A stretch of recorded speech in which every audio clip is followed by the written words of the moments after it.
बिस्मिल्लाहिर्रहमानिर्रहीम। अस्सलाम वालेकुम दोस्तों, मैं हूं अमानुल्लाह नासर। K2 का खूबसूरत स्क्रीन है और प्रोग्राम है आपका पसंदीदा जान जान बलूचिस्तान। एक लंबा सफ़र तय करके आज हम अपने मंजिल पर पहुंच गए, जिसे कहते हैं गवादर।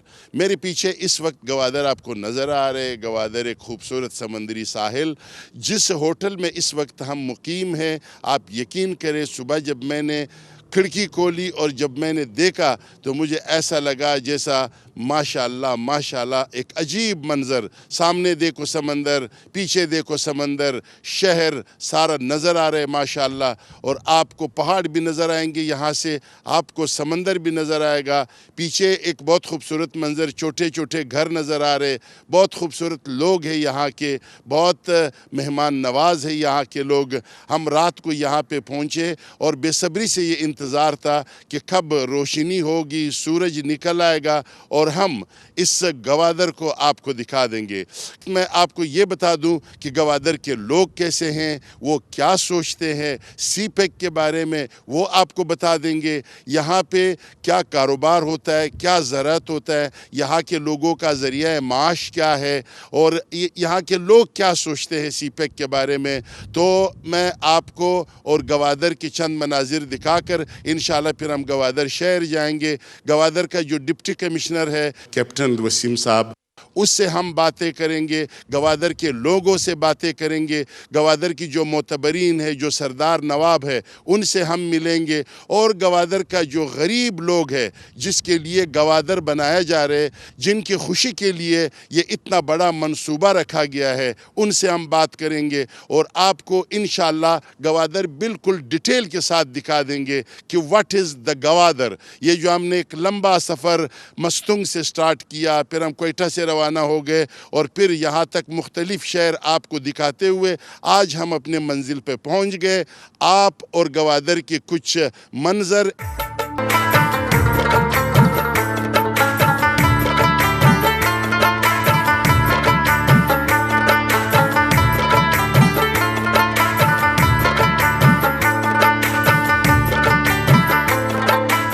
और अब जहाँ के लिए हम रवाना हुए थे, हम अपनी मंजिल पर पहुँच चुके हैं और ये आप लोग को मालूम है कि गवादर है।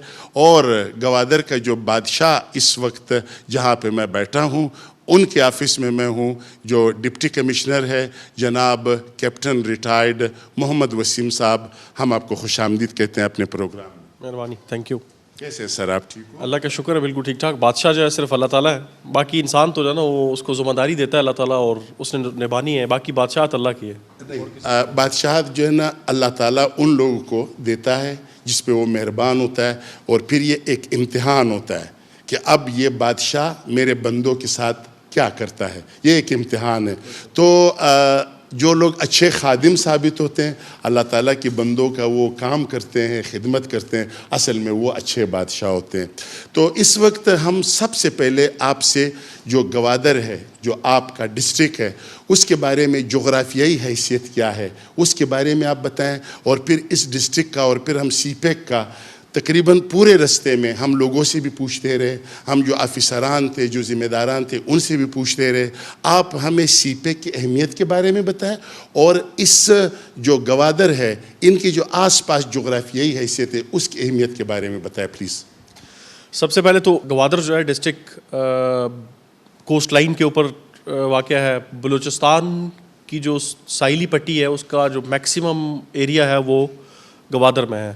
तकरीबन 700 किलोमीटर के करीब जो है वो आपको जो साहिली पट्टी है पाकिस्तान की, वो गवादर में है। फिर उसके बाद लसबेला है एंड फिर कराची। दूसरे नंबर पे सी पैक के हवाले से जो इसकी आप अहमियत की बात कर रहे थे और बाकी पाकिस्तान के लिए जो इसकी अहमियत की बात कर रहे थे, सी पैक के हवाले से जो चाइना का था वन बेल्ट वन रोड, उसमें जो मैरीटाइम सिल्क रूट है, जो समुद्री सिल्क रूट है और जो ओल्ड सिल्क रूट था उनका जो पुराना, उन दोनों को जो लिंक करता है वो गवादर करता है। ये सी पैक जो है वो बेसिकली वो, और सी पैक जिस तरह वन बेल्ट वन रोड जो है ना, उसका जो माथे का झूमर है वो सी पैक है। क्योंकि सी पैक के बगैर जो है वो जब तक ये मैरीटाइम सिल्क रूट और जो ओल्ड सिल्क रूट है, जब तक ये दोनों आपस में मिलते नहीं हैं उस वक्त तक वन बेल्ट वन रोड जो चाइना का ओबोर है वो कंप्लीट नहीं होता। तो उसका झूमर जो है वो सी पैक है, और सी पैक का झूमर जो है वो गवादर है। गवादर के बगैर सी पैक का। अच्छा, फ़वाइद बताएं आप, मतलब आसान लहजे में ना, कि यहाँ के लोगों को पता चले, जो रास्ते में लोग उम्मीदें बांध के बैठे हुए ना कि कब ये अपने मराइल को पहुँचेगा इख्तितामी, और ये कब कंप्लीट होगा, और फिर इससे हमें क्या क्या फ़वाइद होंगे, मतलब आसान लहजे में। एक दूसरी बात ये कि हमारे प्यारे मुल्क पाकिस्तान को इससे क्या फ़ायदा होगा, और तीसरी बात चाइना ये क्यों कर रही है, उनको क्या फ़ायदा है। ये तीनों सवाल सर। पाकिस्तान के जो बाकी सिटीज़ थे वो ऑलमोस्ट अपने जो मैक्सिमम पोटेंशियल था उस पे पहुंचे हुए हैं। ये आपके पास एक नया सिटी बनने जा रहा है, जो एक पहले फिशरमैन टाउन है, अभी भी फिशरमैन टाउन से थोड़ा सा उसने इवॉल्व किया, और फिशरमैन टाउन से भी ये mega port city, smart port city बनने जा रहा है। इसमें इसके बनने से जो ना वो एक आम जो मज़दूर है उससे लेके बड़ा इंडस्ट्रियलिस्ट है, सबको जो ना उसमें फ़ायदा होगा। नंबर वन, एक तो जो चाइनीज़ ने यहाँ पे आके सबसे पहले ये फ्री ट्रेड जोन बना, उसमें इंडस्ट्री लगेगी, उसमें इंडस्ट्री के अंदर जो है वो जॉब्स क्रिएट होंगी, क्योंकि गवर्नमेंट ही सिर्फ और सिर्फ नौकरियाँ क्रिएट करने वाला नहीं है अदारा, जो यहाँ पे हम प्राइवेट सेक्टर जो है वो नौकरियाँ क्रिएट करता है। तो यहाँ पे एक स्टेज ऐसी आएगी इंशाल्लाह अगले 15-20 सालों के अंदर, आपको महसूस होगा कि पूरे पाकिस्तान का जो इकॉनमी का पहिया है उसमें जो ना वो एक मेजर शेयर जो है वो, जिस तरह आजकल कराची का था, तो ये पूरी पाकिस्तान की इकॉनमी में सबसे बड़ा जो शेयर है वो गवादर का होगा। गवादर पाकिस्तान की इकॉनमी को चला रहा होगा, बल्कि रीजन पूरे की इकॉनमी को चला रहा होगा, जिसमें इवन चाइना जो है वो भी शामिल है। चाइना भी डिपेंडेंट होगा, उसका जो साउथ रीजन है वो इसके, और उससे एक आम जो फिशरमैन है उसकी ज़िंदगी में भी बेहतरी आएगी, और जब इकनॉमिक एक्टिविटी शुरू होगी तो ऑटोमेटिकली उसकी ज़िंदगी में बेहतरी आना शुरू होगी। और जो आज हमारी इनकम है, लेट से आज एक बंदा 12,000 रुपया माहाना उसकी आमदन है, तो आज से 5 साल बाद जो है उसकी आमदन जो है वो शायद इससे बेहतर हो जाएगी। अच्छा सर, आपसे एक अहम सवाल, चाहे वो तिजारत में हो, ज़राअत में हो, इकानमी जो भी हो, उसके लिए अमन की ज़रूरत है, ठीक है ना। और अमन माशाल्लाह हमारी फोर्सेस दिन रात काम कर रही है, और वो अपनी बॉर्डर्स पे भी उनकी नज़रें हैं, और बॉर्डर के अंदर भी वो वॉच कर रही है। तो अमन इस इलाके का कैसे, और आप लोगों ने इसको कंट्रोल कैसे किया? एक तो जो तो आपके पिछले क्वेश्चन के रिलेटेड जो ना एक चीज़ बताने वाली थी कि ग्वादर को जो ना वो स्पेशल इकनॉमिक डिस्ट्रिक्ट का स्टेटस जो है वो दिया जा रहा है। जो हमारा मास्टर प्लान था ग्वादर का, जो चाइनीज़ की मदद से बनाया गया, उसमें जो ग्वादर के लिए जो बिज़नेस मॉडल है वो जो सेलेक्ट किया गया, उसमें ये कि जी यहाँ को उसको एक जैसा स्पेशल इकनॉमिक जोन आपने सुना होगा, वो तो थोड़ा सा इलाका होता है, ये पूरा डिस्ट्रिक्ट ही स्पेशल इकनॉमिक जोन होगा, ताकि यहाँ पे लोगों को, जो भी इन्वेस्टर है, हाँ वो इंडस्ट्रियलिस्ट है या छोटा कोई है, हर एक को टैक्स इंसेंटिव यहाँ पे मिलेगा। उस टैक्स इंसेंटिव की वजह से बाहर से लोग मैक्सिमम यहाँ पे आएंगे, और जो इधर लोकल लोग हैं उनको भी पूरी की पूरा, जो इवन कोई मछली बेच रहा है तो उसको भी फ़ायदा होगा टैक्स इंसेंटिव आने से, और टैक्स इंसेंटिव का जो ना वो इंडस्ट्रियलिस्ट को भी फ़ायदा होगा और बाकी को भी। तो स्पेशल इकनॉमिक डिस्ट्रिक्ट बनने से ये पहला पाकिस्तान का मॉडल है। जैसे बाहर की दुनिया में आपने सिंगापुर को देखा होगा, टैक्स फ्री जोन है, ये पाकिस्तान का पहला शहर होगा जो कि टैक्स फ्री जोन जो ना वो बनेगा, और उससे मैक्सिमम हम बिजनेस जो है वो बाहर से इंटरनेशनल भी दुनिया को भी बुला रहे हैं, और लोकल इन्वेस्टर जो हमारे हैं वो भी जो वो आके यहाँ पे इन्वेस्टमेंट कर रहे हैं। अच्छा सर, जो भी तरक्की, सिक्योरिटी की बात आप कर रहे थे, तो सिक्योरिटी जो है इस टाइम पे अगर आप देखें, हमारा जो पाकिस्तान के जो सिक्योरिटी के जो इश्यूज थे वो आपका मेनली जो है ना वो जो हमारे बॉर्डर हैं हमसायों के साथ, वहाँ पे जब कोई ख़राबी होती है तो उसका असर जो है वो हमारे उस पे घर पे भी आता है। तो अब अफ़गानिस्तान बॉर्डर के ऊपर भी कोशिश हो रही है, बेहतरी हो रही है, फेंसिंग हो रही है। हमारा ईरान बॉर्डर जो है उसके ऊपर भी जो है ना वो उसके ऊपर भी फेंसिंग जो है ना उसके ऊपर भी काम शुरू हो गया। तो हर गुजरते दिन के साथ सिक्योरिटी की सिचुएशन जो है बेहतर होती जाएगी।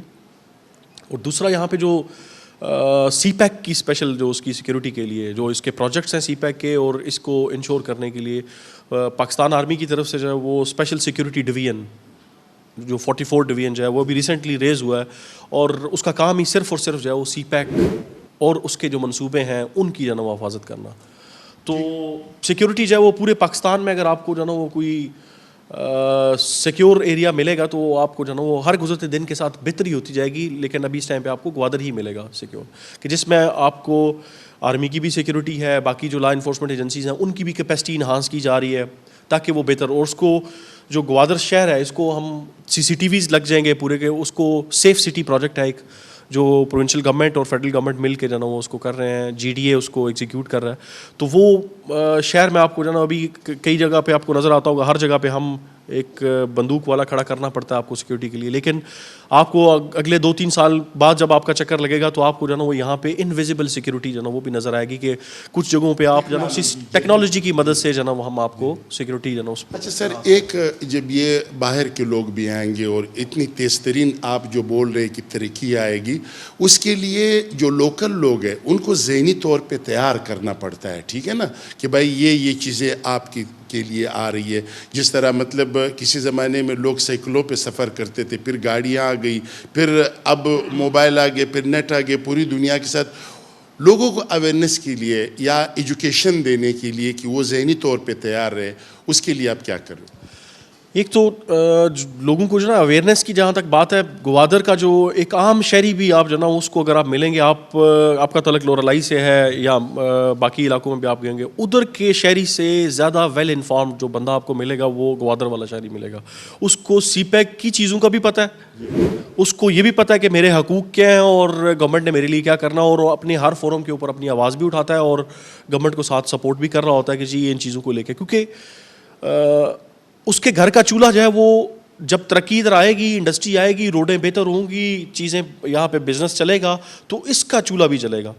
तो इसलिए उसको हमारे से ज़्यादा उसको अवेयरनेस है बाकी पाकिस्तान की निस्बत, और वो अपनी हर जगह पे वो कह रहा होता है जी कि जल्द अज जल्द जो है इनके CPEC के जो प्रोजेक्ट्स हैं उनको कंप्लीट करें ताकि जो तरक्की का सफ़र है वो जो सालों में हम देखना चाह रहे हैं वो महीनों में जन्नत से मट के आ जाए ताकि जल्द हो जाए। और दूसरा जो लोकल लोग हैं उनकी कैपेसिटी बिल्डिंग के ऊपर काम कर रहे हैं। एक तो अभी हमारे पास एक स्टेट ऑफ द आर्ट हमारे पास इंस्टीट्यूट है, ग्वादर इंस्टीट्यूट ऑफ टेक्नोलॉजी। अगर आपको टाइम मिला तो उस पर चक्कर लगाएं। वहाँ पे जो इंडस्ट्री यहाँ पे लगनी है उसके लिए अभी से ही बच्चों को जो ना वो ट्रेन किया जा रहा है, और पूरे बलूचिस्तान में इस जैसा आपको इदारा नहीं मिलेगा, ग्वादर इंस्टीट्यूट ऑफ टेक्नोलॉजी। उसमें आर्मी की भी हेल्प हमने ली हुई है, जो एडमिनिस्ट्रेशन है उसकी, उसमें कुछ लोग हमने आर्मी से डेपुटेशन पे लिए जो इंजीनियर्स हैं जो लोगों को जो ना वो ट्रेनिंग दे रहे हैं। उसके बाद दूसरा एक इंस्टीट्यूट और हम बनाने जा रहे हैं जो CPEC के तहत ग्रांट प्रोजेक्ट है उसका, चाइना जो है वो फ्री ऑफ कास्ट हमें बना के दे रहा है, वो है यहाँ पे, वो भी इसी तरह वोकेशनल ट्रेनिंग इंस्टीट्यूट है। तो वहाँ पे भी हम फोर्स कर रहे हैं कि हज़ारों के हिसाब से बच्चे जो हैं उनको जो इनकमिंग यहाँ पे इंडस्ट्री है या जो इनकमिंग बिजनेस है उसके लिए जो है ना वो यहाँ पे उनको वो ट्रेनिंग देगी। बट ये काफ़ी नहीं है, इससे और ज़्यादा जो है ना वो पोटेंशियल की ज़रूरत है। उसमें हम इवन जो बड़ी बड़ी हमारे पास प्रोजेक्ट्स इधर आ रहे हैं उनको भी हम कह रहे हैं कि जी वो भी बिज़नेस इनक्यूबेटर बनाएं ताकि उधर ही मौके पे जो है ना वो जो लोकल लोग हैं उनको देखें, उनको जो है ना वो जो उनमें से जिन में आपको पोटेंशियल नज़र आ रहा होता है आपके रेलेवेंट फील्ड का, तो उनको आप वहीं पे ऑन जॉब ट्रेनिंग दें और साथ जो है ना उनको अपने पास हायर करें ताकि बाहर के लोग हैं वो कम से कम आएँ और पहले जो इधर की जो यूथ है ये बहुत अहम बात है यहाँ पे करें। और फर्स्ट राइट ऑफ डिनाइल जो है ना वो हम तमाम जो कंपनीज जहाँ पे आ रही हैं उनको हम इनकरेज कर रहे हैं कि इस तरफ जाएं कि जो फर्स्ट राइट ऑफ डिनाइल है वो इनको दें, कि सबसे पहले गवादरी जो है उसको आप हक दें। जब वो किसी चीज़ पे जो ना वो नहीं पूरा उतर पा रहा उसको ट्रेन करें, अगर उसके बावजूद भी आपको कोई स्पेशलाइज्ड मैन पावर चाहिए, ट्रेंड मैन पावर चाहिए, तो फिर आप जो ना वो बलूचिस्तान की तरफ देखें या बाकी पाकिस्तान की तरफ देखें। बट कोशिश करें कि पहले यहाँ का टैलेंट जो है उसी को हम पॉलिश करें और उसी को जो ना हम मैक्सिमम यूज़ करें। नाजरीन, बात यह है कि ग्वादर बहुत बड़ा ज़िला है और जिस तरह सर ने कहा कि बहुत बड़ी अहमियत है, आपने देखा, मैंने आपको आउटडोर में दिखा दिया है। सर के पास टाइम नहीं है, मैं तो चाहता हूँ कि इनके साथ 2-3 घंटे और मज़ेदार बातें की जाए मुख्तलिफ़ लोकेशंस पर, लेकिन सर कह रहे और मैंने उनका फ़ोन महसूस किया कि बार बार बज रहे, तो सर हम आपको और ज़हमत नहीं देंगे। आपके जो असिस्टेंट साहिबान हैं उनसे मैं बात करना चाहूँगा, आपको इजाज़त है, प्लीज़, थैंक यू। बाकी आपको यहाँ पे जो ना वो कोस्ट लाइन पे जाएं और ऐसी ऐसी खूबसूरत जगह आप देखेंगे जो कि पूरे बलूचिस्तान में बाकी लोगों ने नहीं देखी हुई। या तो इधर का जो फिशरमैन है वो उसने देखी है, उसकी आंखों में महफूज है, बाकी पाकिस्तान को जो ना वो कैमरा दिखा सकता है। लेकिन आप लेके जाएं आप पूरी कोस्ट लाइन पे, स्पेशली पेशोकान और गंज के बीच में बड़े खूबसूरत बीचेस हैं। ये 700 किलोमीटर पूरी जो स्ट्रेच है ना, इसमें अगर आपको टाइम मिलता है तो आप लेके जाएं और ये इमेज दिखाएं लोगों को कि भाई यहाँ पे जो हमारे पाकिस्तानी इन्वेस्टर भी हैं या जो बाहर के इन्वेस्टर भी, जब वो देखेंगे पोटेंशियल तो ऑटोमेटिकली वो यहाँ पे आके टूरिज्म सेक्टर में यहाँ पे इन्वेस्टमेंट। सर, आपको शायद पता नहीं कि K2 ने इस वक्त अपने कैमरे में आपके पूरे बलूचिस्तान को कैप्चर किया हुआ और हम छुपा कर ले जा रहे हैं और इंशाल्लाह उसमें गवादर भी शामिल है। Thank you very much. Major portion Gwadar को दें और इस कोस्ट लाइन को दिखाएं, क्योंकि अभी तक हमारे पास जो लोग हैं ना बाकी पाकिस्तान के, उनके पास घूमने की जगह जो है वो या मरी है, उनसे बहुत खूबसूरत है, इसमें यहाँ कोई पे जो पोटेंशियल है वो आपको कहीं और नहीं मिलेगा। साफ सुथरा समंदर है, नीला पानी है और वो खूबसूरत लोग हैं, वेलकमिंग हैं और आपको मेहमान नवाज भी मिलेंगे लोग। तो और आपने भी हमारी मेहमान नवाजी की है, बहुत बहुत शुक्रिया। Thank you sir. Thank you. Thank you. Okay, thank you.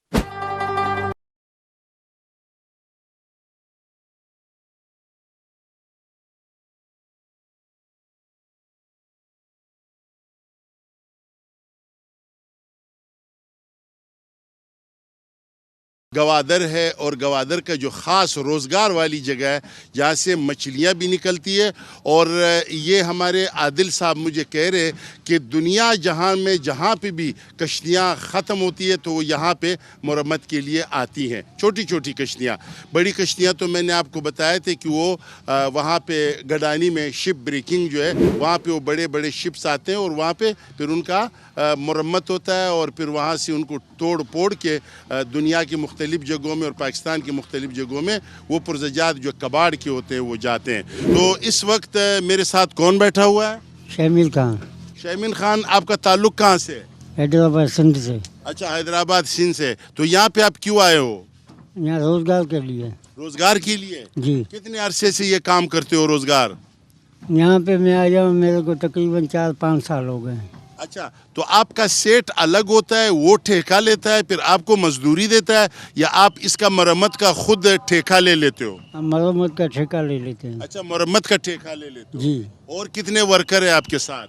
हमारे साथ 3-4 वर्कर होते हैं। वो आपके रिश्तेदार हैं? हाँ, एक बेटा है, 2 इधर के बड़ों। माशाल्लाह, बेटे को भी यही काम सिखाया है? जी जी जी। अच्छा, ये जो अभी हम देख रहे थे ना, मैं उसको रीढ़ की हड्डी कहता हूँ, ये जो मेन जो इसका गुटका है, इसको आप लोग क्या कहते हो? हम इसको कहते हैं तख्ता। अच्छा, फिर उसके बाद ये जो दूसरे जो छोटी छोटी पट्टियाँ है उसको क्या कहते हो? इसको हम लकड़ी बोलते हैं। लकड़ी बोलते हैं। अच्छा, हम भी लकड़ी बोलते हैं इसको। ये जो आगे वाली लकड़ी है इसको क्या कहते हैं? इसको मील कहते हैं। मीन कहते हैं। तो ये मीन अगर ना हो या ये जो रीढ़ की हड्डी है ये अगर ना हो फिर क्या होगा? फिर ये नहीं बनेगा। फिर बनेगा नहीं, फिर मछलियाँ खाएंगे आपको जब ये चीजें नहीं हाँ, होंगी। ये नहीं होगी तो बनेगा नहीं। जब बुनियाद नहीं होगा तो कहाँ से बनेगा? शाबाश। तो आप अभी आप मुझे ये बताएं कि कितने पैसे कमाते हो? मैं आपकी बीवी को नहीं बताऊंगा, आप चुप के बता दे कितने पैसे आप कमाते हो। हमको तकरीबन समझो 1500 दिहाड़ी पड़ जाती है, जिसमें 400-500 हम खा जाते हैं, 1000 रुपया बच जाता है, वो घर भिजवाते हो? भिजवा देते हैं। ठीक है। नेब वाले तो नहीं आए, क्योंकि नेब वाले आजकल ये गरीबों के पीछे लगे हुए ज्यादातर। अभी तक तो नहीं आए हमारे पास है क्या? हाँ? हाँ, खुद अपनी जान है। वो क्या शब्बर जैदी, वो जो बड़े मूछों वाले शब्बर जैदी टैक्स वाले, टैक्स वो वाले? तो नहीं आए आपके पास? नहीं, वो कहाँ आएगा? अभी हमारे पास तो नहीं आया। अच्छा अच्छा अच्छा। जी। चले, आप एक कश्ती कितने दिनों में बनाते हो? ये समझो कि मुख्तलिफ कश्तियाँ हैं, 30 फुट का है, 40 फुट का है, 50 फुट का है, जैसा मतलब है उस हिसाब से बनता है। अभी ये जो कश्ती है ये तकरीबन 8 महीने खा जाती है। अच्छा, हाँ 8 महीने रोज आपका 1500 दिहाड़ी? हाँ, जी, दिहाड़ी लगी हुई है। लगी हुई है। अच्छा अच्छा, बस अल्लाह आपको खुश रखे। अच्छा, ये बताएं कि इसमें अच्छी लकड़ी कौन सी वाली है जो ख़राब नहीं होती है समंदर में? वो होता है समझो बर्मा ट्री का। वो बर्मा ट्री जो है महंगा है, अच्छा वो आजकल नहीं लगवाते हैं, लेकिन अभी लगवा रहे ये पलाव की लकड़ी बड़ाव। अच्छा, वो जो गडानी में मैंने देखा है ना, वो शिप ब्रेकिंग से भी लकड़ियाँ यहाँ पे आती है इस्तेमाल के लिए? नहीं, उधर से नहीं आती, ये कराची से आती है। कराची से नई लकड़ियाँ ये सब? नहीं, नई लकड़ी, पुरानी नहीं इस्तेमाल होती है। अच्छा, फिर उसके बाद ये जो पॉलिश है, पॉलिश भी तो आप लोग करते हो ना? नहीं, पॉलिश वाले दूसरे हैं। दूसरे हैं? हाँ। अच्छा, तो ये पूरे शिप का जो 30 फुट वाला है उसका क्या कीमत होता है? इसका कीमत है तकरीबन 50 से 40-50 लाख। लाख रुपए? जी, और खाली ये बाजी। पैसे कितना कमाता है फिर? ये तो पता भी जो माहीगीर है उनको पता है, हाँ, अनाड़ी होगा तो कम कमाएगा, खिलाड़ी होगा तो ज्यादा ज़्यादा कमाएगा। कमाएगा। अच्छा मच्छी निकला तो वो ज्यादा पैसे कमाएंगे। ऐसे ही मेरी तरह और जहांगीर की तरह मछलियां निकल आएंगी तो वो सस्ते होंगे। नहीं मतलब ये है कि दरिया है ना, दरिया में किस्मत की बात है। हाँ। जिसको लग जाता है वो 2 चक्कर में पैसे निकाल लेता है, हाँ। जिसको नहीं लगता है तो वो तो जाता है खाली आता है, जाता है खाली आता है। ये नसीब की बात है। चलो अल्लाह आपको खुश रखे, अल्लाह आपको खुश रखे। अपने घर जाते हो कभी कभार? हम जाते हैं, मैं 2 महीने में 3 महीने में जाते हैं। एक दफा जाते हो? हाँ हमारी जो भाभी है वो हयात है माशाल्लाह। माशाल्लाह जाते हैं। तो वो आपको दरवाजे में जब खड़ी होके मिलती है कोई गाना नहीं कि परदेसी आया परदेश से? अभी वो वक्त कहाँ रहा, अभी हमारे वो जान नहीं।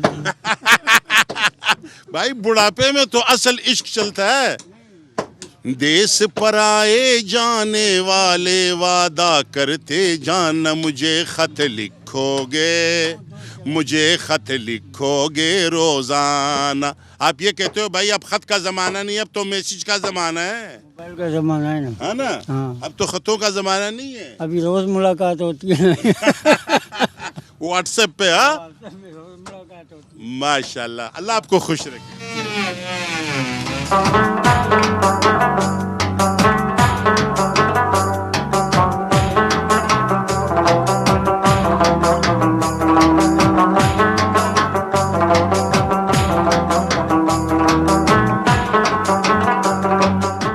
अस्सलाम वालेकुम भाईजान, क्या लेड़े?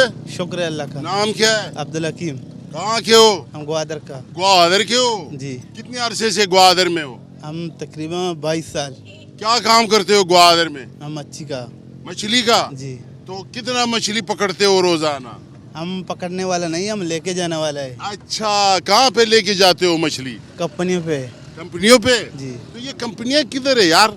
कंपनियां इधर जो काला पानी के पास हो, पहाड़ के पास। अच्छा अच्छा, उधर है कंपनियां। जी। फिर वहाँ से किधर जाती है मछली? वहाँ से फिर सप्लाई होके बाहर मुल्कों में जाती हाँ है? बाहर मुल्क में जाते हैं। हमारे किस्मत में खराब मछली है और वो जो लोग हैं उनकी किस्मत में अच्छा मछली है। हाँ, ख्वारी हम करे, तकलीफ हम उठाए, हाँ, परेशानियां हम बर्दाश्त करे, और जब अच्छा मछली का बारी आ जाए तो उसको आप बाहर बेचते हो। ये क्यों? ये जुल्म नहीं अड़े?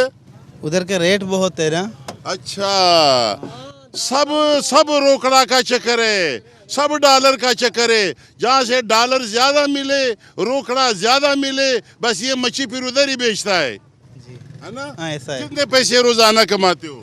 हम तकरीबन कमाता है 1500 2000। अच्छा जी। एक पेरे का कितना लेते हो? एक पेड़ का लेता है 400 रुपया, अच्छा 500 भी लेता है। अच्छा हाँ तकरीबन 2-3 चक्कर दिन में होता है। अच्छा, ये हमारा एक आदमी है, अगर मैं आपको दूं कि इसको वहाँ मार्केट तक पहुँचा दो तो कितना पैसे लोगे? इसको हम पैसा नहीं लेगा, इसको फ्री लेके जाएगा। क्यों भाई?